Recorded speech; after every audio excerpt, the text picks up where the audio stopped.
బళ్ళారి అనేటువంటి నియోజకవర్గానికి సంబంధించి రూరల్ ప్రాంతంలో బళ్ళారి అనేటువంటి ప్రాంతంలో ఈ రోజు కాంగ్రెస్ బీజేపీ మధ్య పెద్ద ఎత్తున ఘర్షణలు ఏర్పడ్డాయి.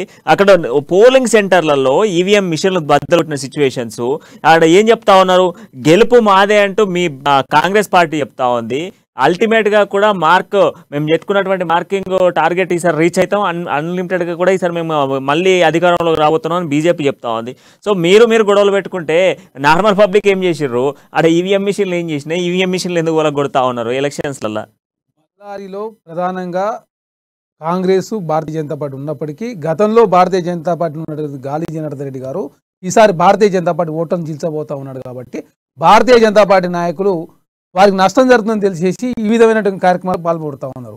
అదేవిధంగా కేసీఆర్ గారట భారతీయ జనతా పార్టీని ఉడగొట్టడానికి కర్ణాటకలో ప్రయత్నం చేసినట. కనీసం ఒక ప్రెస్ మీట్ పెట్టినా నరేంద్ర మోడీకి వ్యతిరేకంగా, లేదు జేడీఎస్కి మద్దతుగా ప్రెస్ మీట్ పెట్టినా, మరి ఏ విధంగా భారతీయ జనతా పార్టీని ఉడగొడతాడు? కర్ణాటక రాష్ట్రంలో ఎలక్షన్ గురించే కేసీఆర్ గారు పట్టించుకోలేదు. వాళ్ళ మిత్రపక్షమైనటువంటి దేవేగౌడ గారిని మోసం చేసిన వ్యక్తి కేసీఆర్ గారు. ఫస్ట్ ఇంకొక పాయింట్ అర్థం చేసుకోలేకపోతున్నారు, కేసీఆర్ మాట్లాడలేదు కనుకనే అక్కడ ఏ పార్టీకి సపోర్ట్ చేయలేదని అన్నట్టు వాళ్ళ అక్కడ దీని వెనక వ్యవహారం నడిచింది. ఏమైతే జేడీఎస్ ఓట్లు కొన్ని భారతీయ జనతా పార్టీకి సంబంధించిన ఓట్లు జేడీఎస్కి యాడ్ అయ్యేది ఉండే, కానీ కేసీఆర్ గారిని మాట్లాడకపోవడం ఏమైంది, అది ఆటోమేటిక్గా భారతీయ జనతా పార్టీకి పోయినాయి. కానీ జేడీఎస్ను మోసం చేసిండు. అదేవిధంగా భారతీయ జనతా పార్టీ తోటి ఒప్పందం పెట్టుకొని భారతీయ జనతా పార్టీకి సహకరించి కనీసం ప్రెస్ మీట్ కూడా పెట్టలేదు. కాబట్టి కర్ణాటక రాష్ట్రంలో ప్రజలంతా కూడా కాంగ్రెస్ పార్టీ పక్షాన నిలబడరు. మొన్నటి వరకు 9 సంవత్సరాల కాలం పాటు కేసీఆర్ గారు భారతీయ జనతా పార్టీ అన్ని బిల్లులకు మద్దతు ఇచ్చారు.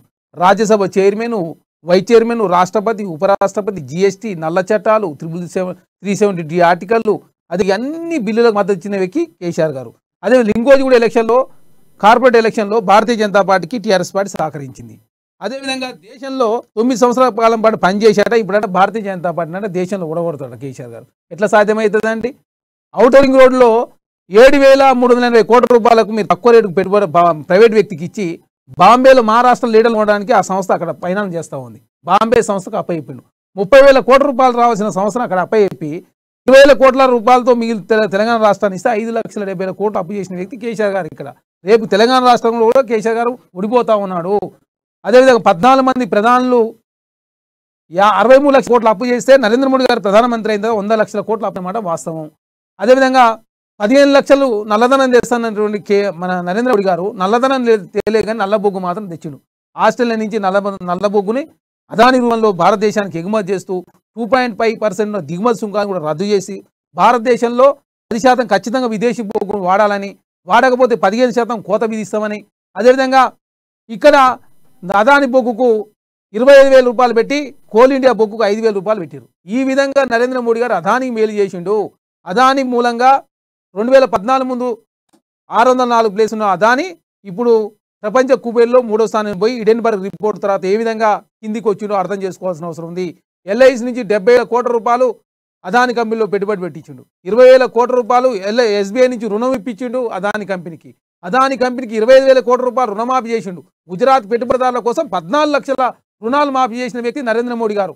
లలిత్ మోడీ గారు ఏ విధంగా ఈ దేశంలో 450 కోట్ల రూపాయలు ఎగ్గొట్టి ఏ విధంగా పోయిండు. నీరవ్ మోడీ గారు 14,000 కోట్ల రూపాయలు, అదేవిధంగా మొహిల్ చోక్షి గారు 13,500 కోట్ల రూపాయలు ఎగ్గొట్టి విదేశాల్లో ఉన్నారు. వీళ్ళంతా భారతీయ జనతా పార్టీ వాళ్ళందరూ సహకరిస్తూ పెట్టుబడిదారులకు సహకరిస్తుంది. కాబట్టి కర్ణాటక రాష్ట్రంలో ప్రజలందరూ కూడా భారతీయ జనతా పార్టీ బిజినెస్ మ్యాన్స్కి అదేవిధంగా పెట్టుబడిదారులకు సహకరిస్తుంది. కాబట్టి అక్కడ ఉన్నటువంటి కామన్ మ్యాన్, అదే రైతులు, అదే నిరుద్యోగులు అంతా కూడా కాంగ్రెస్ పార్టీ పక్షాన నిలబడరు. రేపు భారతదేశంలో కూడా అదే పరిస్థితి రిపీట్ కాబోతా ఉంది.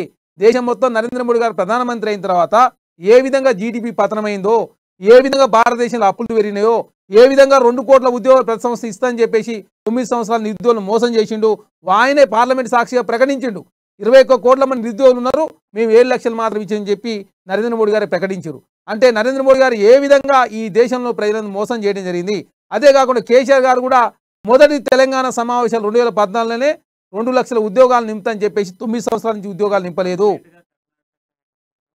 అంటే బీజేపీపై వ్యతిరేకత జనాల్లో ఉంది, జనాల్లో ఉన్నది, దేశం మొత్తం ఉన్నది, కర్ణాటకలో ఎక్కువగా ఉన్నది. కర్ణాటక రాష్ట్రంలో 40% కమిషన్ తీసుకొని కనీసం మట్టాలను కూడా వదలలేదు. లింగాయత్ మట్టాలకు అది స్కూళ్లకు కూడా 30% కమిషన్ తీసుకున్నారు. కాబట్టి అక్కడ ఉన్నటువంటి ప్రజలంతా కూడా భారతీయ జనతా పార్టీ తిరస్కరించారు. తెలంగాణ రాష్ట్రంలో మొన్న కేసీఆర్ గారు చెప్పారు, దళిత బంధులో 30% కమిషన్ తీసుకుంటారు టీఆర్ఎస్ పార్టీ ఎమ్మెల్యే నాకు అక్కడ చిట్ట ఉందని అంటే అక్కడ వాళ్ళు 40 తీసుకుంటారు వీళ్ళు ఇక్కడ 30 తీసుకుంటారు వాళ్ళు ఎక్కువ తీసుకుంటారు Yes, yes.